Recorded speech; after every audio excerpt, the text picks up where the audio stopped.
कैसे हो पुत्र?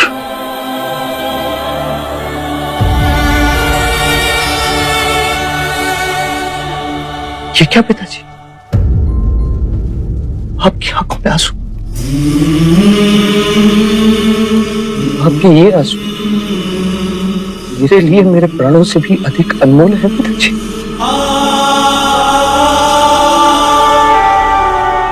आप स्वयंवर के बारे में सोच रहे हैं। आप ही कहते हैं ना पिताजी, क्षत्रिय को लड़कर ही सब कुछ प्राप्त करना पड़ता है।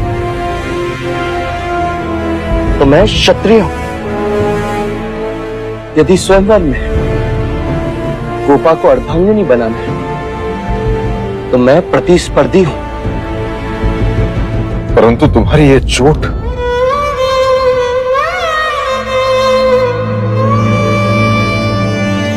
ये चोट तो क्षत्रियों का आभूषण है पिताजी। जब तक मेरे साथ आपका आशीर्वाद और गोपा का प्रेम, तब तक मुझे स्वयंवर जीतने से कोई नहीं रोक सकता। यदि ईश्वर है तो वो भी नहीं।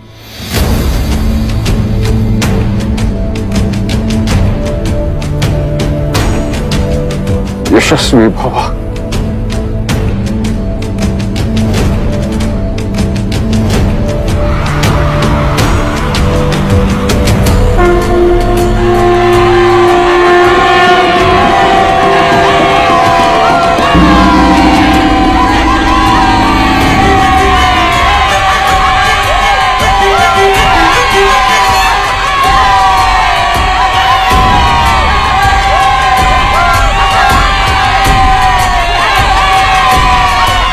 शांत हो जाइए, शांत हो जाइए।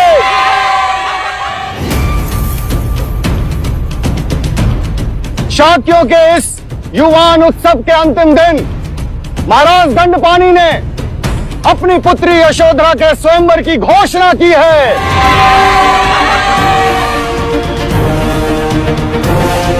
जो इस परीक्षा में विजयी होगा वो राजकुमारी यशोधरा के साथ विवाह करेगा।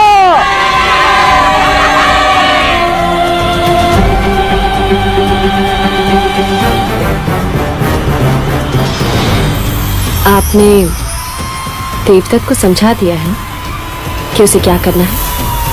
समझा दिया, और आचार्य धर्मनिष्ठ को भी समझा दिया। वो सब संभाल लेंगे।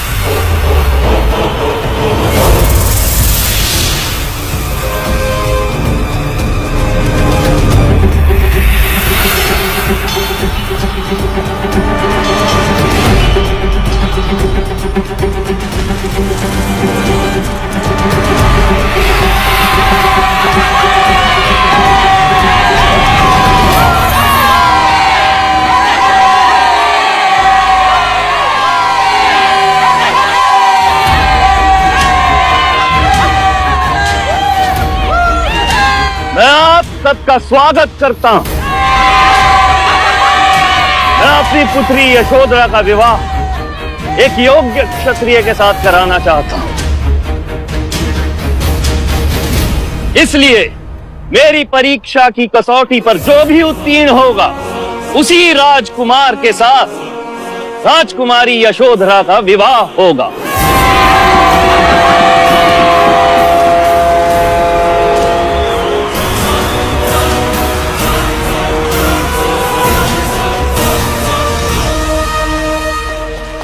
युवराज, ये लीजिए। ये क्या है? ये जंगली गोंदवाना कारक है। ये तुमने बहुत अच्छा किया चन्ना, जो ये औषधि लेकर आए। रखो रखो। युवराज, अब हम अपने दोनों हाथ इसमें डालिए।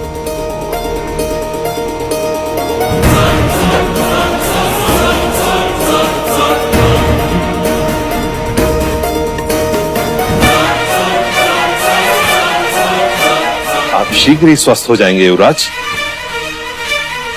युवराज, इस औषधि के सूखते ही आपकी हथेलियां पत्थर सी हो जाएंगी और फिर आपको पीड़ा भी नहीं होगी।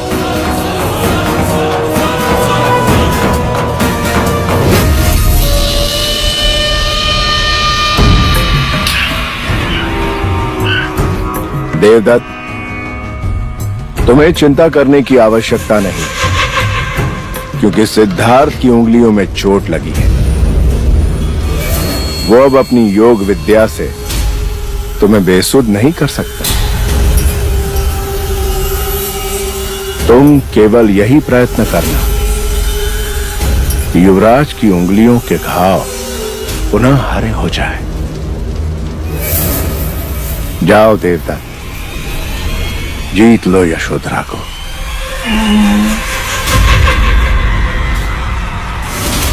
अब मैं स्वयंवर में भाग लेने वाले राजकुमारों को आमंत्रित करता हूं।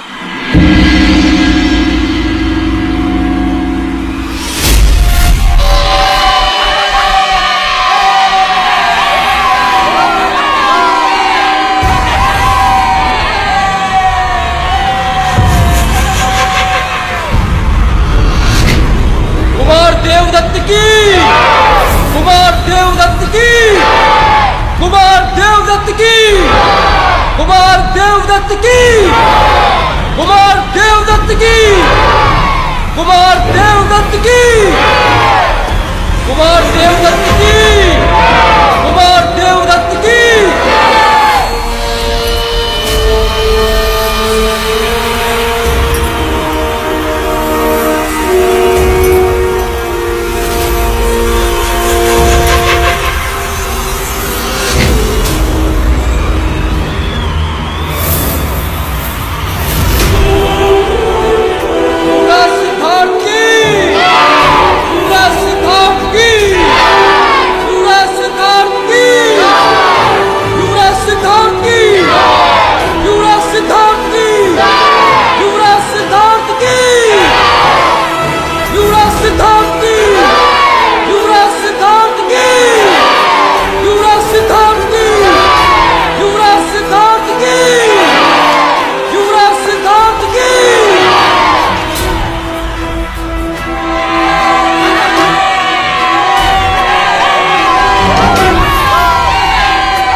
तो अब ये चुनौती केवल इन दो स्पर्धकों के बीच होगी, क्योंकि दूसरे शाख के राजकुमार अपनी असमर्थता दिखाते हुए कदाचित इस स्वयंवर की परीक्षा से डर रहे हैं। क्यों आपके राजकुमार इस स्वयंवर में भाग नहीं ले रहे? नहीं, कल के शाक के महाराज के साथ युद्ध करना अर्थात आपत्ति को आमंत्रण देना होगा। क्या पता कब ये प्रकोप बनकर हम ही पे बरस जाए। सही कहा, इसीलिए मेरे राजकुमार इसमें भाग नहीं ले रहे। हाँ, नहीं तो देवदत्त और सिद्धार्थ मेरे आगे कुछ नहीं, खटक करके समाप्त कर देता।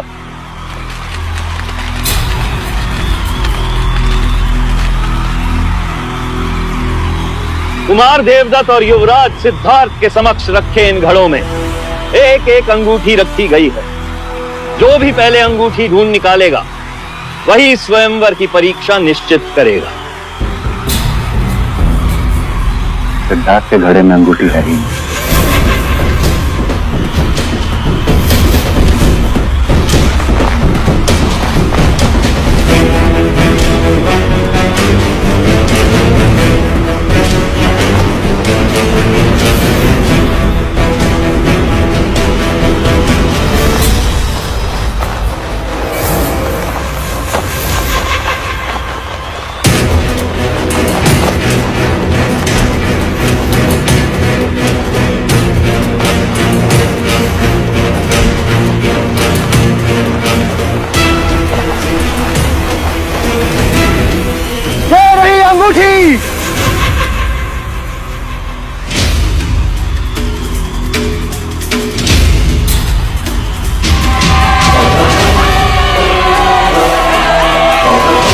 तो स्वयंवर की परीक्षा कुमार देवदत्त ही निश्चित करेंगे।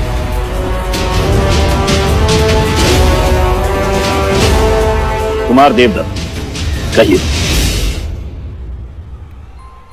तो मैं खुले हाथों से युवराज सिद्धार्थ को मल्ल युद्ध के लिए ललकारता हूं।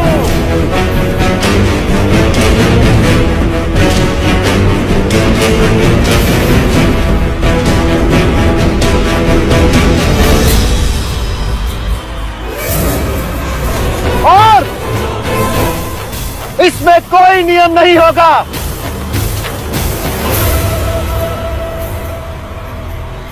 अंत में जो अपने पैरों पे खड़ा रहेगा वही विजयी होगा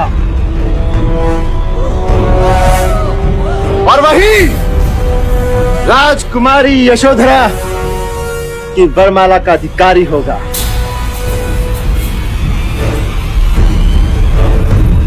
मल्लयुद्ध, परंतु सिद्धार्थ के हाथों में घाव है, वो कैसे लड़ेंगे? तुम साहस रखो पुत्री, तुम्हारा प्रेम, तुम्हारा विश्वास ही सिद्धार्थ की शक्ति है। युवराज सिद्धार्थ, क्या आपको कुमार देवदत्त की दी गई चुनौती स्वीकार है?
देखो तो कुमार देवदत्त सिद्धार्थ को कैसे मारे जा रहा है और सिद्धार्थ अपना हाथ तक नहीं उठा सकता। कहां से उठाएगा? देवदत्त को हाथों से मारेगा तो उल्टा चोट सिद्धार्थ के उंगलियों को लगेगी। अब बस कुछ पलों में ही युवराज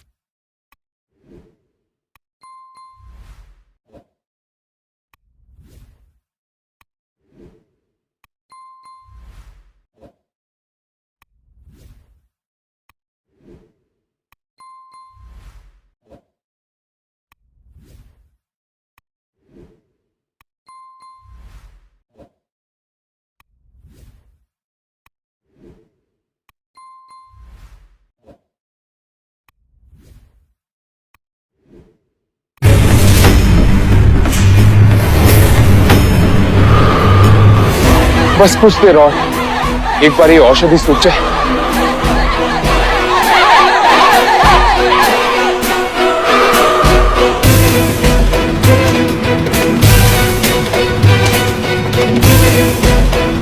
युवराज, सहन शक्ति भी एक हथियार है। अपने प्रतिस्पर्धी को इतना थका दो कि उसमें शक्ति ही ना बचे, फिर अंतिम प्रहार करो। क्या हुआ युवराज? शक्ति क्षीण हो गई। उठ!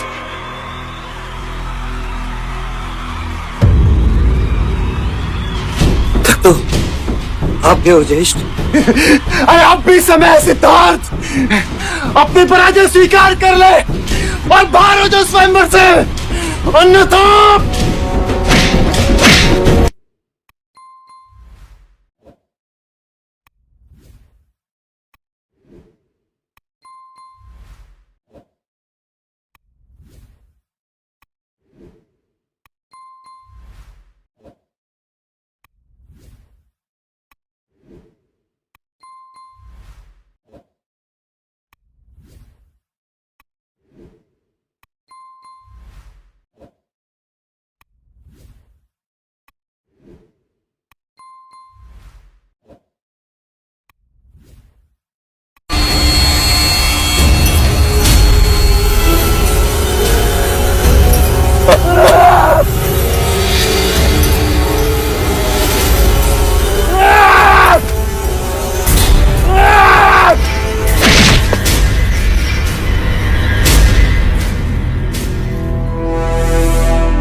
मैं देव से नहीं, तुमसे प्रेम कर रही हूँ। क्या आप कंचनी की जगह यशोधरा को देखना चाहते हैं? मैंने तुम्हें अपना जीवन साथी दिया, इस स्थान में किसी और को नहीं दूंगा।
ऐसा बहादुर क्षत्रिय मैंने पहले कभी नहीं देखा।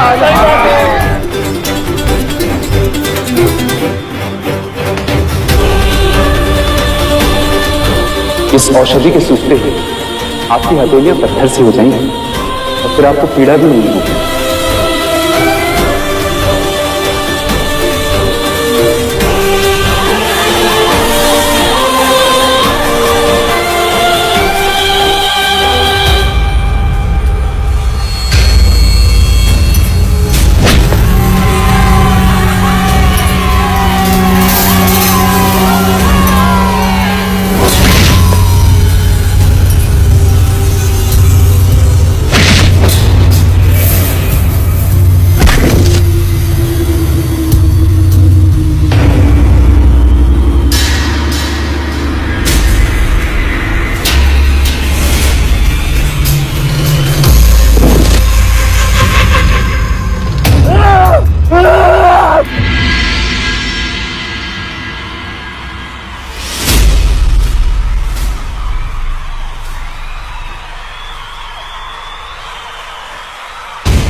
पुत्री हो तो तुम जैसे।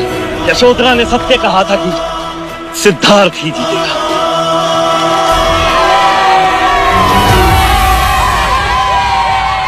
मुझे यह घोषणा करते हुए अत्यंत आनंद प्राप्त हो रहा है कि मैं अपनी पुत्री यशोधरा का हाथ विजय युवराज सिद्धार्थ के हाथ में सौंपता हूं।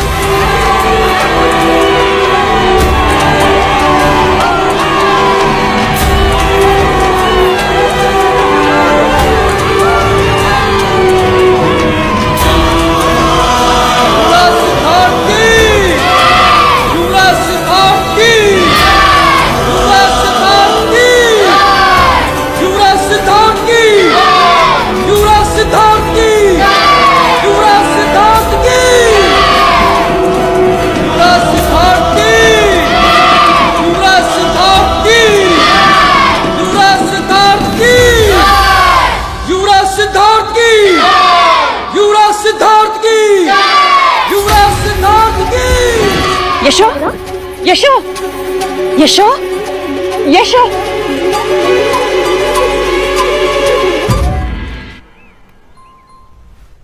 माँ, क्या हुआ गोपा को?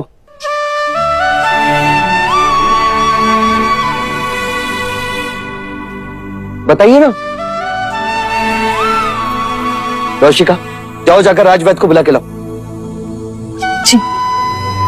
रोशिका, सिद्धार्थ, राज्य को बुलाने की कोई आवश्यकता नहीं है। इसे केवल जल पिलाने की आवश्यकता है। क्यों?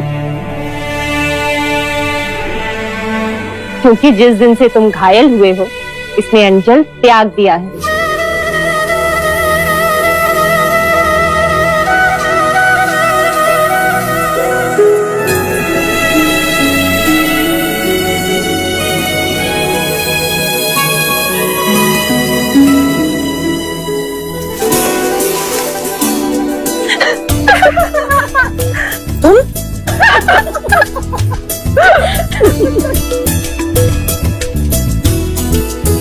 देखो तो इसे, जब सिद्धार्थ के लिए प्रण ले रही थी तब तो नहीं ले जाई, और अब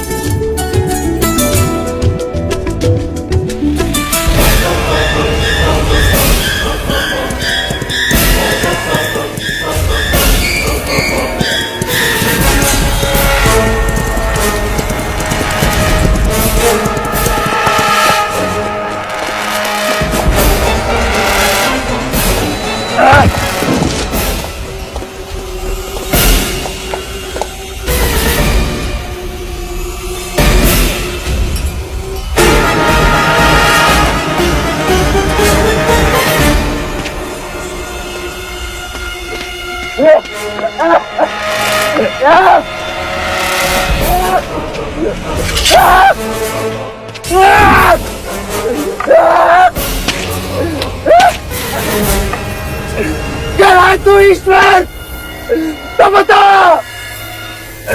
ये अन्याय केवल मेरे साथ क्यों?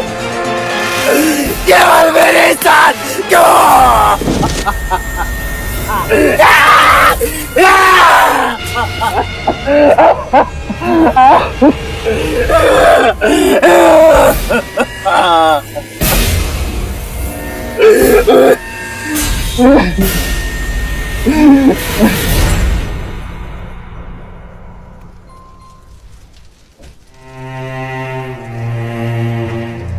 एकांत।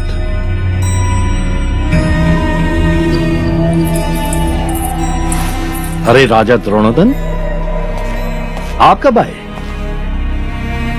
कब से एक प्रश्न लिए आपके पीछे खड़ा हूं। समझ में नहीं आ रहा कि आपको बधाई दूं या अपने दुर्भाग्य को कोसूं। मैं तो आपसे बधाई पाने का ही अधिकारी हूं। मेरी पुत्री को सिद्धार्थ जैसा शूरवीर और योग्य वर जो मिल गया है। वाह राजा दंडपानी, वाह। रंग बदलना तो कोई आपसे सीखे, और सर्वथा असत्य कहना कोई आपसे सीखे राजा द्रोणोदन। आपने देवदत्त को अपना जमाई बनाने का वचन दिया था मुझे, और आपने सिद्धार्थ के बारे में मुझसे असत्य कहा था कि वो एक शूरवीर क्षत्रिय नहीं, सन्यासी है। वो केवल भाग्यशाली, केवल भाग्यशाली। तो उसे अब पाकर हम भी हो गए ना भाग्यशाली।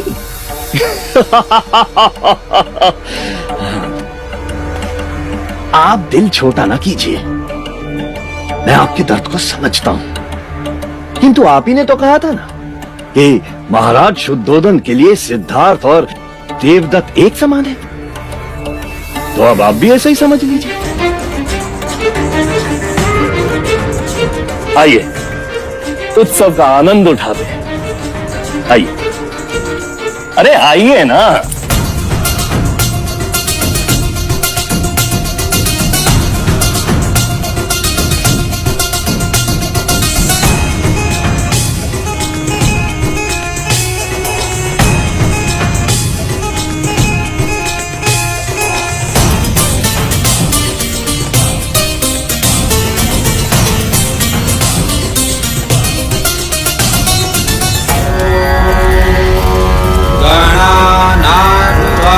गणपति गुं हवामहे प्रियाणां त्वा प्रियपति गुं हवामहे।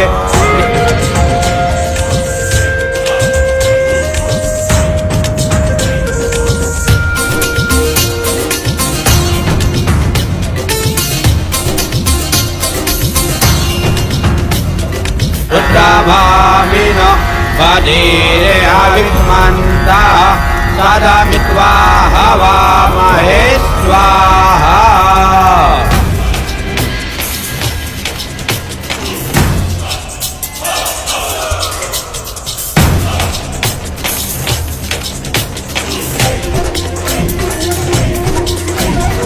तानां पदये नमः स्वाहा।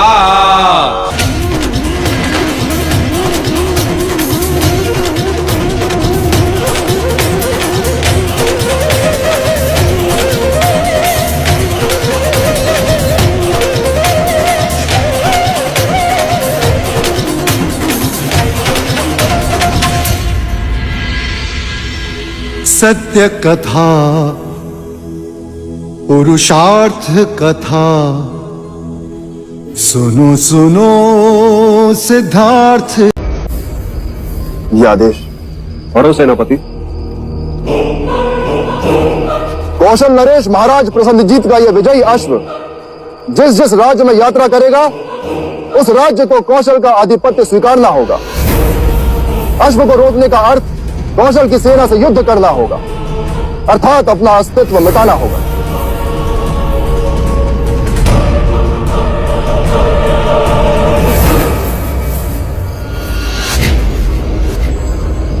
कौशल नरेश महाराज प्रसन्नजीत की, महाराज प्रसन्नजीत की, महाराज प्रसन्नजीत की, महाराज प्रसन्नजीत की, महाराज प्रसन्नजीत की, महाराज प्रसन्नजीत की, महाराज प्रसन्नजीत की, महाराज प्रसन्नजीत की, महाराज प्रसन्नजीत की।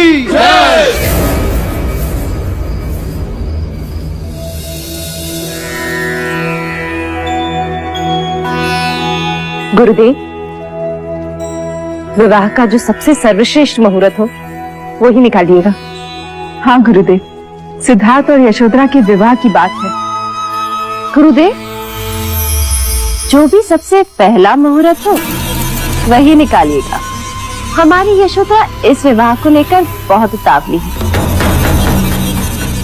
देखिए ना, इस समय भी वो यहाँ नहीं है, सिद्धार्थ के साथ।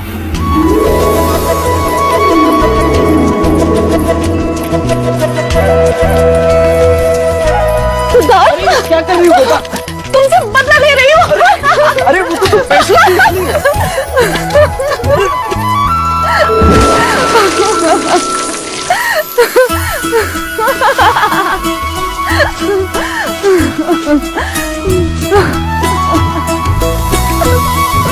विवाह का शुभ मुहूर्त आज से 7 दिन बाद पूर्णिमा को ही है।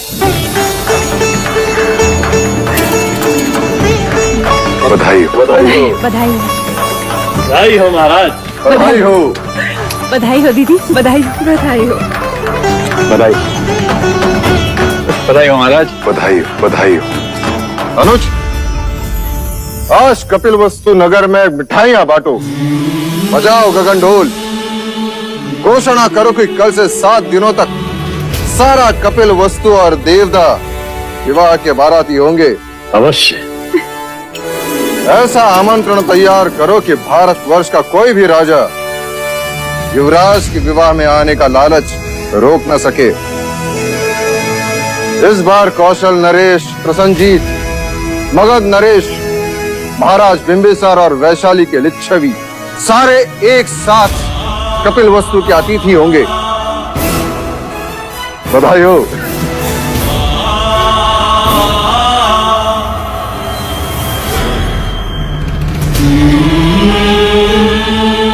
आप प्रसंग अनुसार कार्य सूची बना लें। मैं कुछ ही क्षणों में उपस्थित होता हूं।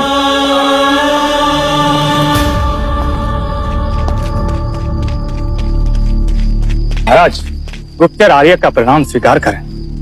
आर्यक, क्या समाचार? महाराज, समाचार अशुभ है।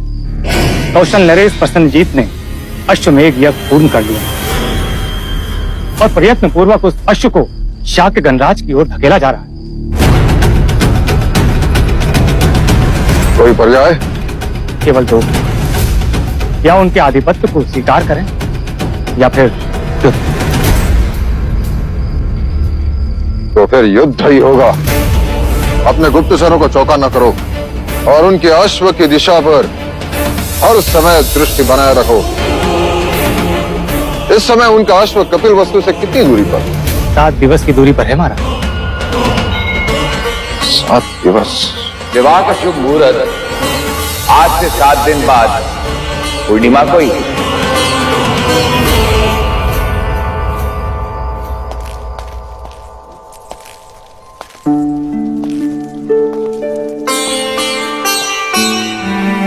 कुछ ही देर में उपस्थित होता हूँ कहकर आप अचानक कहाँ चले गए भैया? हम सब कब से आपकी राह देख रहे थे। हमने तो सिद्धार्थ के विवाह की सारी तैयारियां भी कर ली हैं। हाँ भाई महाराज, इतनी तैयारियां हो चुकी है कि यदि वो दोनों यहाँ होते तो कदाचित हम उनका विवाह ही करा देते। भैया, ये है विधि का क्रम, देखिए। भाई महाराज, कुलगुरु ने इस शुभ अवसर पर एक मंदिर बनाने का भी सुझाव दिया है। और ये आमंत्रण पत्रिका भी तैयार हो गई है, ये देखिए।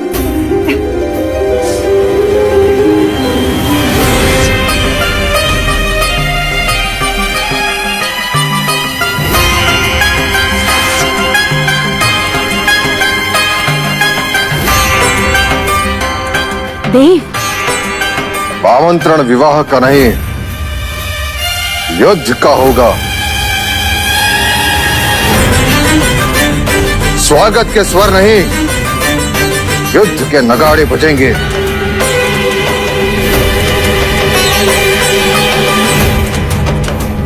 महाराज, ये आप क्या कह रहे हैं?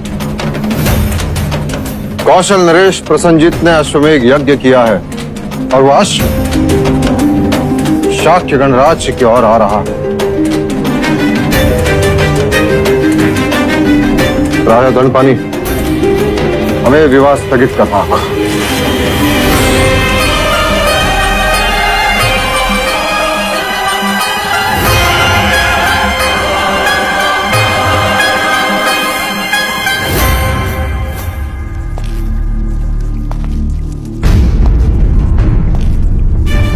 भाई महाराज, क्या प्रसन्नजीत का अश्व शाक्य सीमा में प्रवेश कर चुका है? नहीं अनुज, अर्थात हमारे पास समय है। हाँ महाराज, ये भी तो हो सकता है कि वो अश्व कपिल वस्तु की सीमा में प्रवेश करे ही ना। फिर तो हम सिद्धार्थ और यशोधरा का विवाह कर सकते हैं। हाँ, वैसे भी विवाह को पीछे धकेलना अच्छा नहीं, फिर पता नहीं कब क्या हो जाए।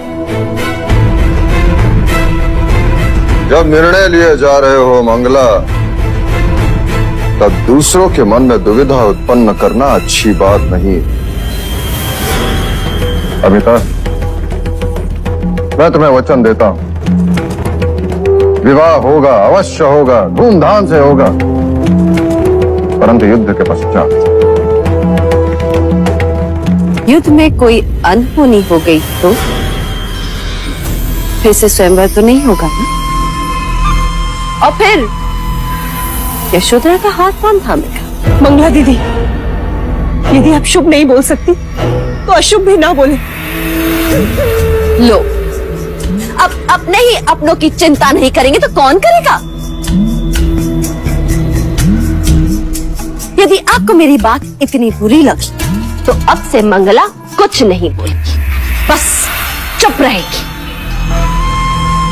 वैसे चाहती तो मैं भी यही हूँ कि ये विवाह रुक जाए। अपनों से कहकर हम विवाह को स्थगित कर सकते हैं, शत्रु से युद्ध नहीं। आप विचलित ना हो भाई महाराज, हम सब आपके निर्णय के साथ। हाँ महाराज, यशोधरा अब आपकी हुई, हमें कोई आपत्ति नहीं है, आप चाहे जब विवाह करें। तो ये निश्चित रहा, विवाह होगा परंतु युद्ध के पश्चात। अनुज,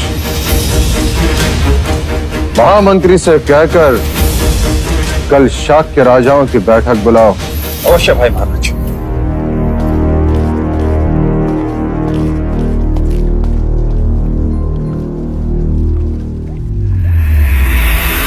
अब तो श्रीफल चढ़ाने ही पड़ेंगे।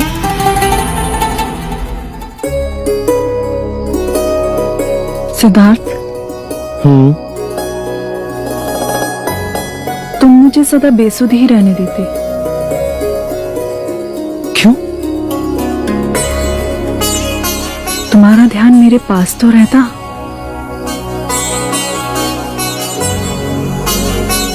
मैं तुम्हारे पास ही हूँ गोपा। पर ध्यान वो कहाँ है? वो तो कभी किसी पंछी के पीछे, कभी किसी सितारों के साथ, तो कभी किसी ब्रह्मांड में। ना जाने कहां कहां खो जाते हो। सच कहूं, मैं स्वयं भी नहीं जानता।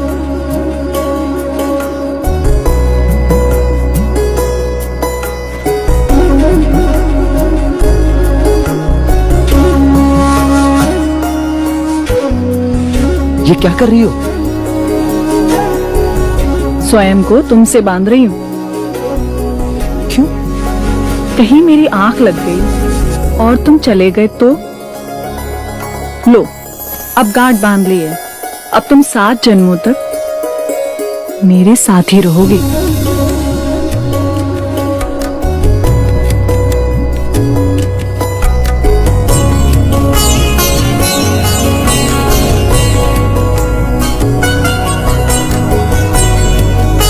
युवराज!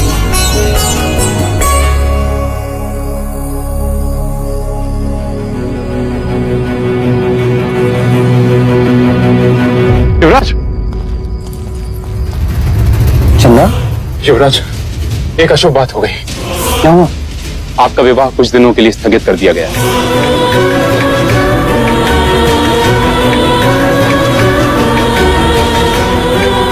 पर क्यों? क्योंकि प्रसन्नजीत ने अश्वमेध यज्ञ कर अश्व को छोड़ दिया है।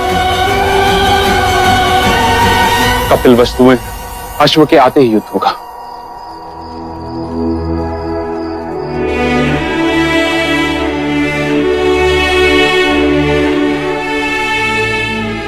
गोपा, सब कुछ ठीक हो रहा? कुछ मत कहो सिद्धार्थ, मैंने तो तुम्हें 7 जन्मों के लिए बांध लिया है। अब विवाह हो या ना हो, देखो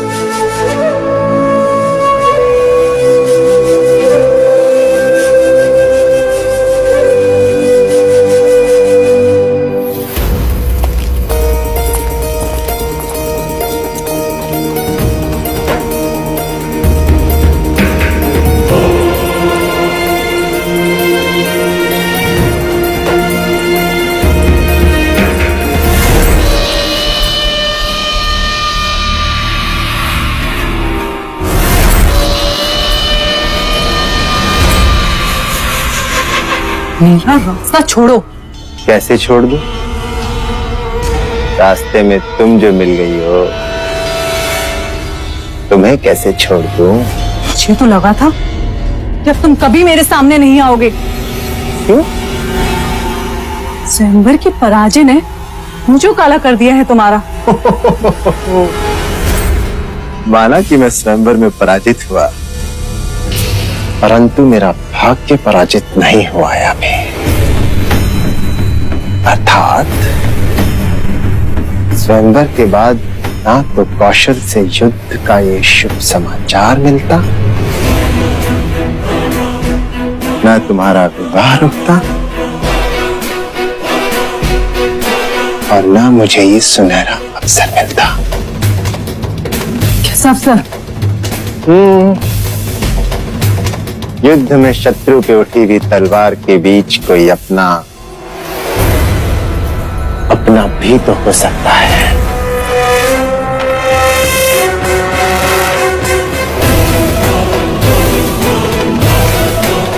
हो सकता है ना?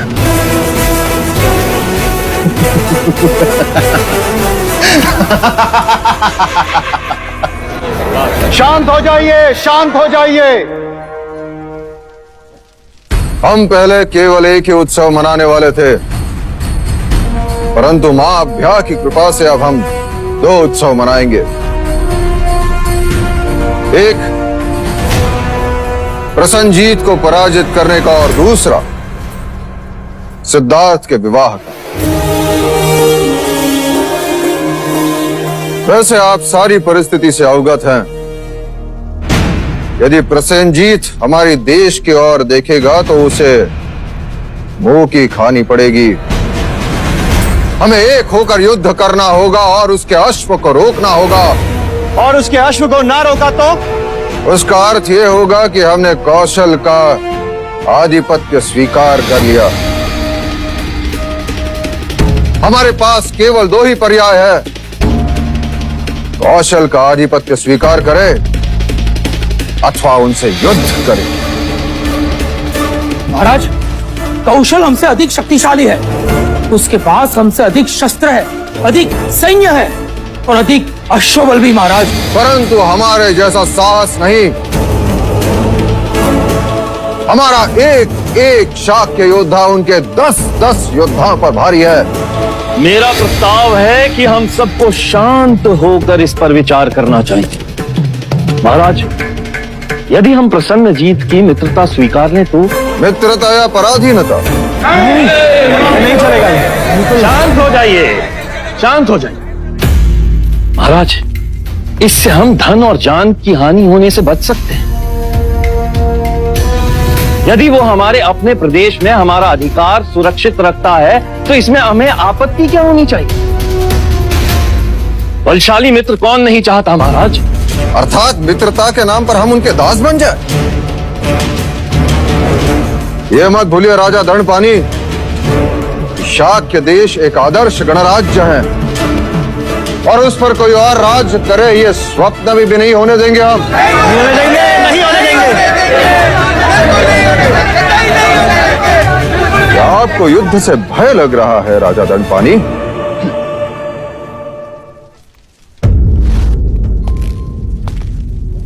एक सुझाव है महाराज, क्या हम प्रसन्नजीत के सामने शांति का प्रस्ताव नहीं रख सकते? शांति का अर्थ समझने वाले अश्वमेघ यज्ञ किया नहीं करते पुत्र। अब वो शांति की बात तभी समझ पाएगा जब वो युद्ध में पराजित होगा। अब केवल एक ही उपाय है और वो है युद्ध। क्या आप सभी मेरे युद्ध प्रस्ताव से सहमत हैं? महाराज शुद्धोधन की, महाराज शुद्धोधन की, महाराज शुद्धोधन की, महाराज शुद्धोधन की। अब हमें युद्ध के लिए तैयार होना होगा। सारे शाक्य राजा अपनी अपनी सेना लेकर शीघ्र से शीघ्र कौशल सीमा की ओर प्रस्थान करेगा। हमारी सारी शक्ति कौशल सीमा पर इकट्ठा होगी। प्रसन्नजीत के अश्व को हम शाक्य देश में घुसने नहीं देंगे। नहीं घुसने देंगे।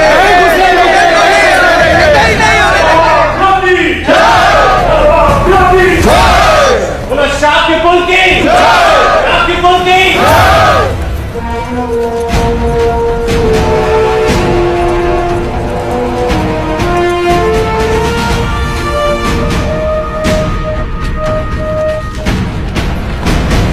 महाराज प्रसन्नजीत की जय हो। बधाई हो महाराज, हम बिना लड़े ही युद्ध जीत गए। हमारे और शाक्यों के बीच जो राज्य था, वहां के नरेश आपके प्रस्ताव को स्वीकार करना चाहते हैं। उत्तम, अति उत्तम सेनापति बांदुल, ये हमारी विजय का प्रारंभ है। आइए राजन।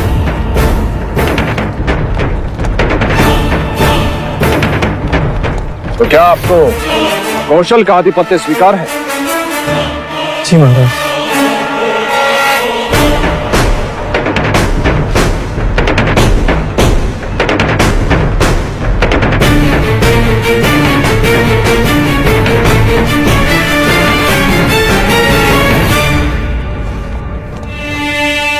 ये हमारी तरफ से आपको भेंट। इसे कौशल के राजकोष में जमा करो और आप जा सकते हैं। हमने आपको अभय दान दिया। जी महाराज।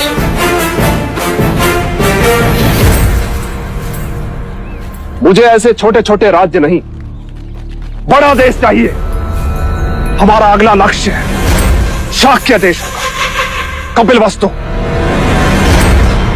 महाराज, शाक्यों को पराजित करना इतना सहज नहीं है। वो बड़े शूरवीर हैं और उनमें बड़ी एकता है। और हमने फूट डाल दी और उनका एक राजा हमारा साथ देगा। और एक बड़ी दीवार को गिराने के लिए एक दरार ही पर्याप्त है।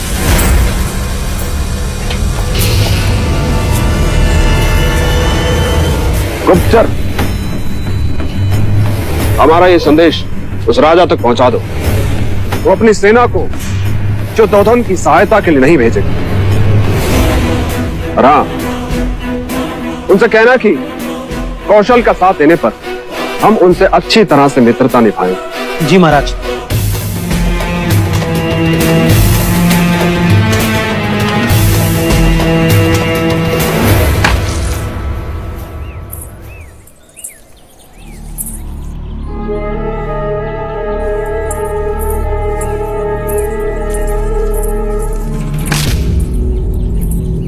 ये क्या कर रही हो मंगला दीदी?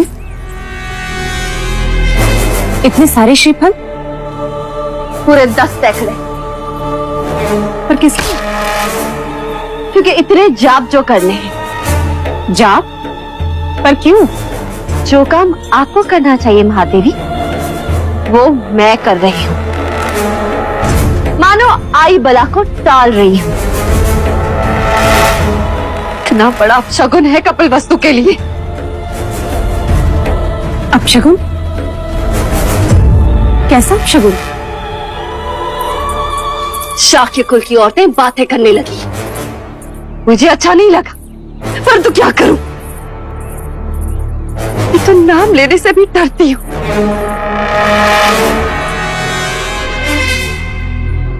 बड़े ही अमंगल चढ़ने वाली है। अरे सिद्धार्थ से इसके विवाह की बात क्या चली? देखो, युद्ध छिड़ गया। मानो दुर्भाग्य अपने साथ लेकर आई हूं। लो, दूसरा अपशगुन। पूजा का दीपक ही गिरा दिया।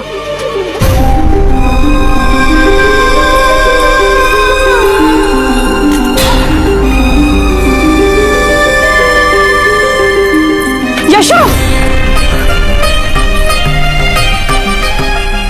जानती भी हो तुम क्या कह रही हो मंगला दीदी? यदि देवदत्त के साथ यशोधरा का रिश्ता होता तो भी ऐसी ही बात कहती। केवल बात ना करती, रिश्ता तोड़ के दिखा देती। दया आती है तुम्हारी सोच पे मंगला दीदी। कल तक जिसका नाम लेकर तुम्हारी जीवा सूख जाती, इसके साथ अपने पुत्र के विवाह के सपने देख रही थी। एक ही रात में वह अपवित्र और मंगल अपशगुन हो गई। और नहीं तो क्या महादेवी, हाथ कंगन को दर्पण क्या, देख लो यशोधरा के पद चिन्ह।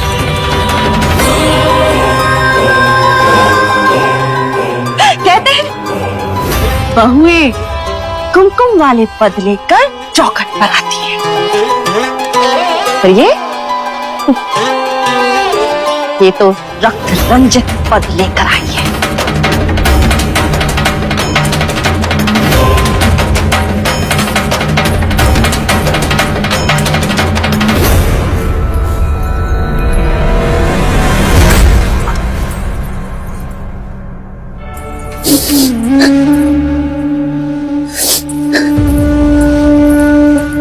यशु,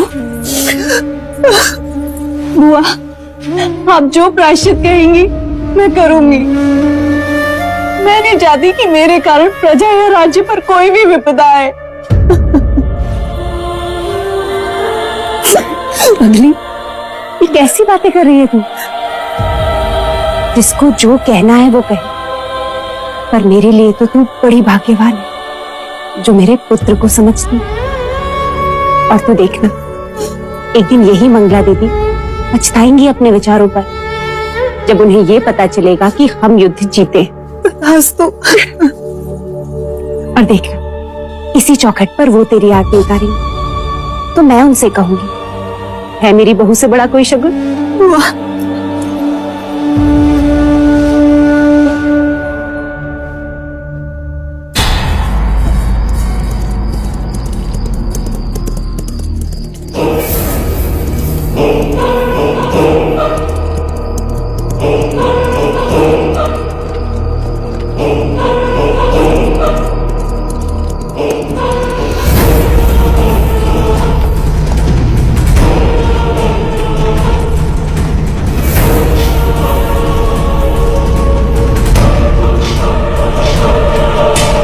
महाराज की जय हो। महाराज, एक महत्वपूर्ण सूचना है। कौशल नरेश का अश्व हमारी सीमा में प्रवेश कर चुका है। महाराज, प्रसन्नजीत ने आपके लिए गुप्त संदेश भेजा है। महाराज ने कहा है आप उनका साथ देंगे तो वो इच्छा पूरी करेंगे।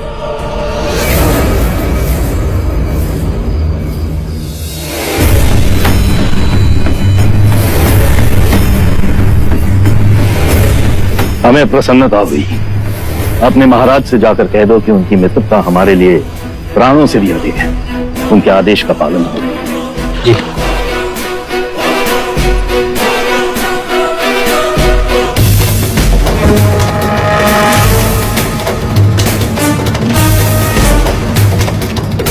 इस पहाड़ की इस ढलान पर प्रसन्नजीत ने अपना पड़ाव डाल रखा है।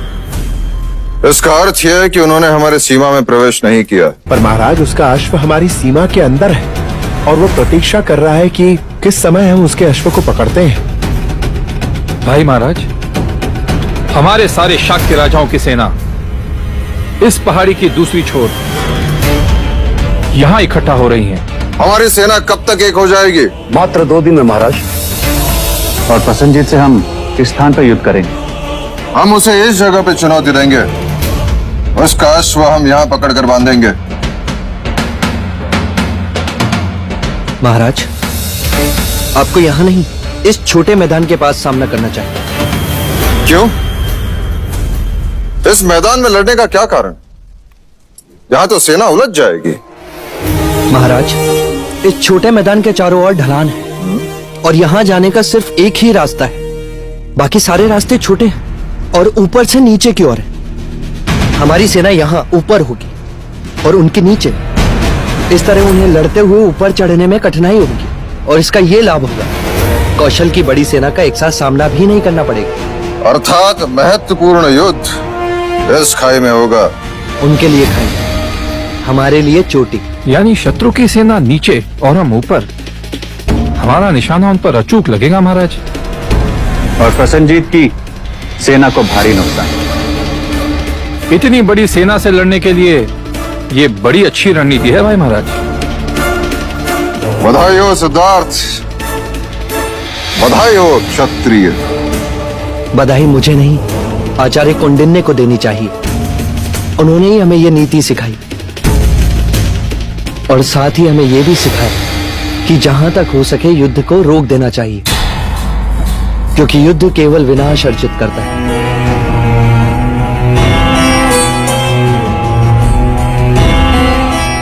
क्या महाराज, हम इस युद्ध को रोक नहीं सकते? सेनापति जी महाराज। सेना को आदेश दो, कल प्रातः काल हम कूच करेंगे। जी पिताजी, मेरी बात तो सुनिए पिताजी।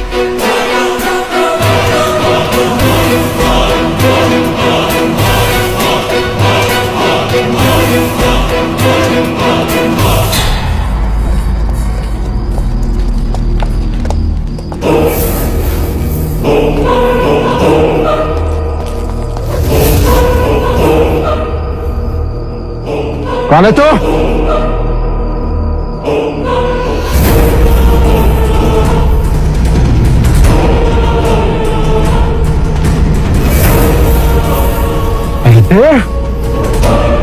क्या कर रहा था यहाँ पे? जी मैं युवराज सिद्धार्थ के लिए एक महत्वपूर्ण संदेश लेकर आया था कुमार देवदत्त। मेरा विश्वास कीजिए, मैं कपिलवस्तु और युवराज का शुभचिंतक हूं।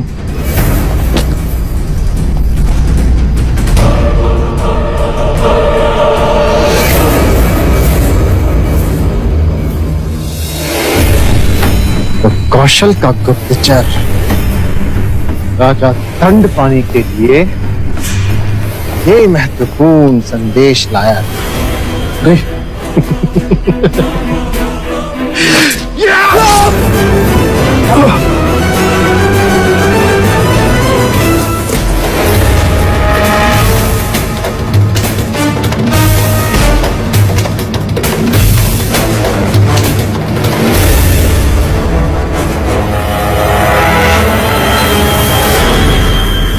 तो आप हैं कपिलवस्तु के शत्रु प्रसन्नजीत के मित्र।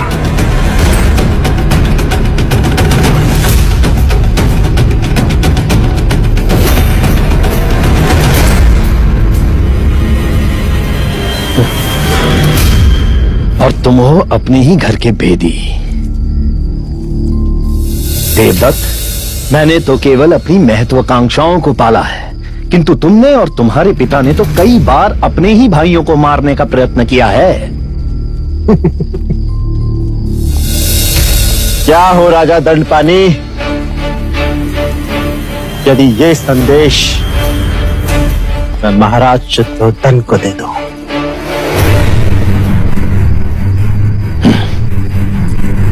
चाहकर भी तुम कभी ऐसा नहीं कर सकते देवदत्त। नहीं कर सकते? क्यों? क्योंकि हमारा शत्रु एक ही है, राजा शुद्धोधन, जो अब आपके संधि हो गए। हाँ देवदत्त, मैं तो तुम्हें ही अपना जमाई बनाना चाहता था, परंतु देखो ना, तुम स्वयंवर जो हार गए।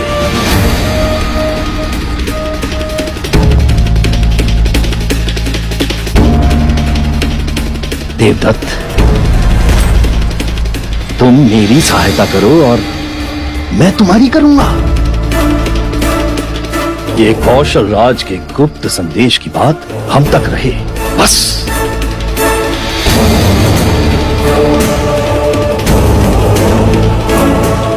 देवदत्त, युद्ध हारने की तैयारी करो।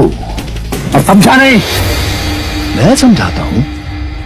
कौशल नरेश के जीतते ही शाक्यों के सिंहासन पर मैं बैठूंगा और फिर यशोधरा तुम्हारी होगी।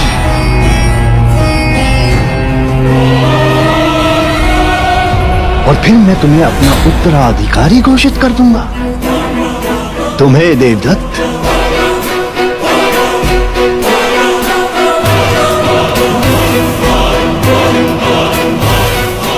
संदेश।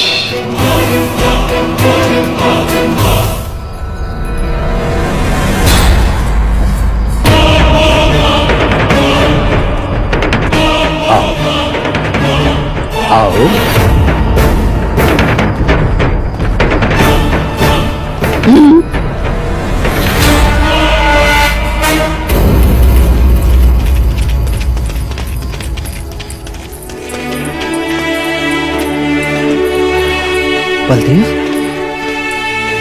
बलदेव, क्या हुआ बलदेव? कुछ कहो बलदेव, किसने घायल किया तुम्हें? क्या हुआ बलदेव? क्या हुआ चन्ना? मैंने न रास्ते में घायल पड़ा हुआ देखा तो उठाकर यहाँ ले आया। बलदेव, क्या हुआ बलदेव? कहो। हाँ हाँ बोलो। दंड दंड दंड? किसने दिया तुम्हें दंड? कहो बलदेव, कहो। हाँ हाँ कहो बलदेव, कहो। हाँ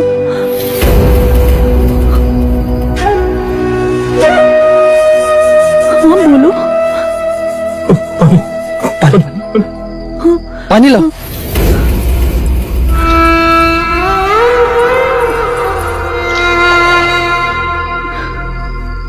पानी पियो बलदेव, पानी पियो। पानी पियो बलदेव। हाँ, पानी पियो, पानी पियो बलदेव, पानी पियो बलदेव, बलदेव, पानी पियो बलदेव। क्या हुआ इसे? क्या हुआ इसे चन्ना? ये बोल क्यों नहीं रहा? बलदेव, बलदेव, बलदेव, बलदेव,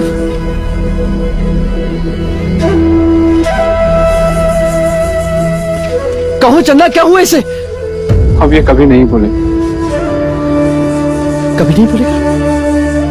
अर्थात ये बेसुध है। बलदेव, तुम जाओ, जाकर राजवैद्य को बुला के लाओ। जाओ चन्ना, जाकर राजवैद्य को बुला के लाओ। सुध उसे आती है जो बेसुध हो, जिसमें प्राण हो। ये अपने प्राण खो चुका है सिद्धार्थ। नहीं, ये केवल बेसुध है। बलदेव, कहो बलदेव, क्या हुआ? मैंने इसे अभय वचन दिया है, इसे कोई नहीं मार सकता। ये बोलेगा। बलदेव, बलदेव कुछ कहो, कुछ कहो बलदेव। युवराज, ना तो इसकी सांसें चल रही हैं और ना ही हृदय गति।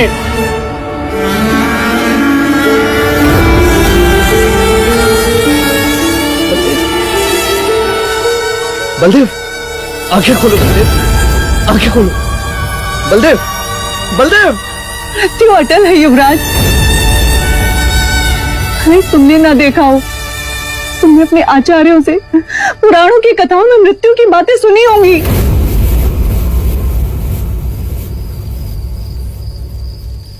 परंतु ऐसे कैसे प्राण शरीर को त्याग सकते हैं? यही जीवन की सच्चाई है सिद्धार्थ। नहीं, युद्ध भूमि में न जाने कितने अपरिचित परिचित शवों को आपको देखना होगा युवराज।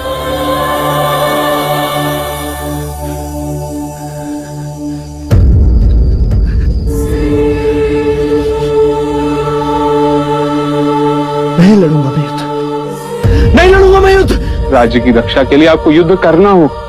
मुझे राज्य की रक्षा के लिए मत समझाओ। मैं किसी मनुष्य को मार नहीं सकता।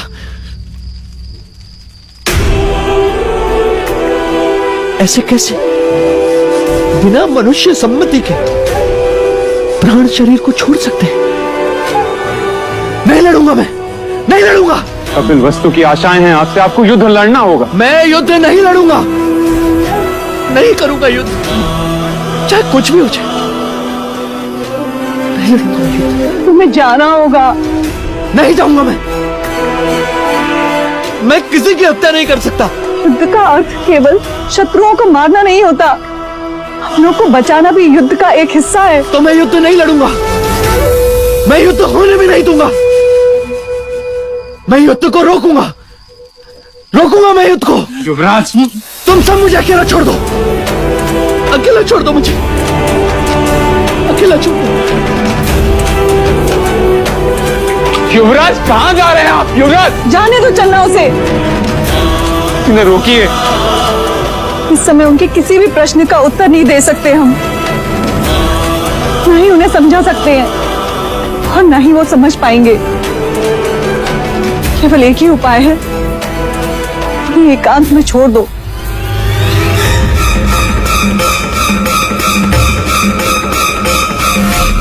तू अटल है युवराज, तू अटल है युवराज। यही जीवन की सच्चाई है सिद्धार्थ, सच्चाई है सिद्धार्थ। युद्ध भूमि में न जाने कितने अपरिचित परिचित शवों को आपको देखना होगा योद्धा।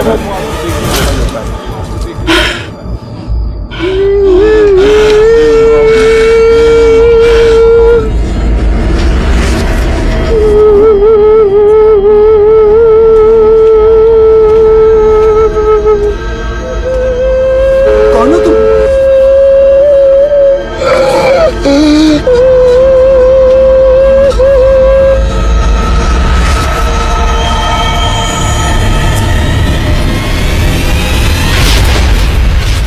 कौन हो तुम?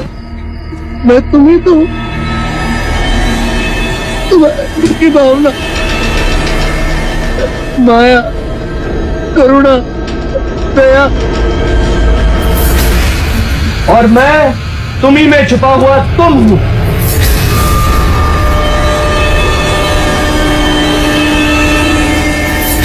कौन हो तुम दोनों? मैं जल हूं, मैं मिट्टी हूं, मैं दया हूं, मैं माया हूं, मैं करुणा हूं जो स्नेह को जन्म देती है। और मैं अग्नि हूं, वायु भी। मैं क्रोध हूं, ईर्ष्या भी। मैं अहम भी हूं, जो साहस जगाता है, जो पराक्रम करवाता है, जो मनुष्य को सर्वोच्च शिखर पर ले जाता है। साहस अंधा होता है सिद्धार्थ, जैसे तुमने आज एक अनुचित कार्य किया। अनुचित कार्य? तुमने क्या अनुचित कार्य किया? युद्ध की व्यूह रचना दिखाकर तुम भी तो युद्ध में भागीदार हो ही गए। तुमने कोई अनुचित कार्य नहीं किया। युद्ध अनिवार्य है, विजय क्षत्रिय का कर्म है, और वही तुमने किया। युद्ध केवल विनाश अर्जित करता है सिद्धार्थ, जानते हो तुम। और युद्ध से ही विजय की प्राप्ति होती है, ये बात मानते हो ना तुम? बलदेव की मृत्यु पर क्यों रोए, क्यों विचलित हुए तुम? और व्यूह रचना दिखाने पर सम्मानित भी हुए तुम। युद्ध का परिणाम सैकड़ों शव, रोते हुए रिश्तेदार, वो घाव जो कभी ना मरे। ये मिट्टी, ये माया, ये दया, ये करुणा तुम्हें आंसुओं में बहा कर ले जाएंगे, तुम्हें अपने लक्ष्य से भटका देंगे। ये अग्नि क्रोध तुम्हें भस्म कर देगी सिद्धार्थ। मत सुनो, अपने स्वार्थ का ध्यान करो, परमार्थ का कर्म करो।